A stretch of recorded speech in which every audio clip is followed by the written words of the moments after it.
100%. Also das sind schon Überlegungen, die gibt es schon sehr lange, vor allem bei den Grünen in Deutschland, für die das ja der feuchte Traum ist, ja, wenn hier eine Besteuerung nach Nationalität erfolgen könnte, wie in den Vereinigten Staaten natürlich schon heute der Fall ist. Ich kann es mir nicht vorstellen, denn es würde ja krass gegen EU-Recht verstoßen. Ja, es wäre ja unmöglich, mit EU-Recht zu vereinbaren. Es müssten dann alle Staaten in der EU entsprechend das Gleiche einführen. Ich könnte mir schon vorstellen, dass dies passieren wird. Ich kann mir aber genauso vorstellen, dass die kleinen Länder, auch vor allem die EU-Länder, dann entsprechende Maßnahmen ergreifen, um dem Ganzen hier was entgegenzusetzen. Ich meine, ich kann ja alle möglichen Sachen machen. Ich kann ja sagen, okay, die Einkommensteuer ist 50%, aber der Steuerfreibetrag ist 100.000. Also ich habe ja viele Möglichkeiten als Staat, letztlich hier den effektiven Steuersatz zu steuern. Man sieht es ja an so Beispielen wie Malta. Malta hat den höchsten Körperschaftsteuersatz in der EU. Und durch einen Trick wird es dann zum tiefsten effektiven Körperschaftsteuersatz in der EU gemacht. Ja. Also das heißt, ich denke immer, kleine Staaten, denen wird irgendwas Kreatives einfallen. Mir ist klar, dass das natürlich hier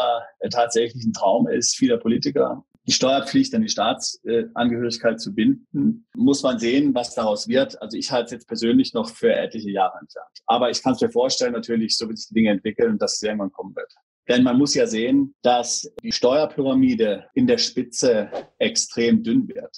Es gibt ja in Deutschland dann nur relativ wenig, ja, also ein paar hunderttausend, vielleicht eine geringe Millionenanzahl von Personen, die tatsächlich sehr gut verdienen, sagen wir mal im sechsstelligen Bereich. Ja. So, wenn jetzt jedes Jahr von denen 5.000 wegziehen aus Deutschland, was ja die Realität ist, dann ist es ja in Bezug auf die Steuerpyramide, ja, sind es ja nicht die unteren 5.000, aus den unteren 5.000 da, wo die Pyramide sehr breit ist, die wegziehen, sondern die Spitze wird immer mehr verdünnt, die Steuereinnahmen sacken immer mehr zusammen. Also für die Staaten ist natürlich diese ganze EU-Freizügigkeit ein extremes Problem. Oder auch generell natürlich die Mobilität der Leute, die ja durch noch weiter verschärft wurde.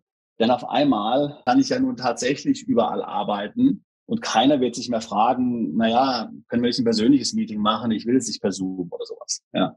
Ich kann mir vorstellen, dass für die Staaten relativ schnell bedrohlich wird und dass dort sicherlich gewisse Überlegungen stattfinden. Aber ich halte es trotzdem für noch relativ weit entfernt.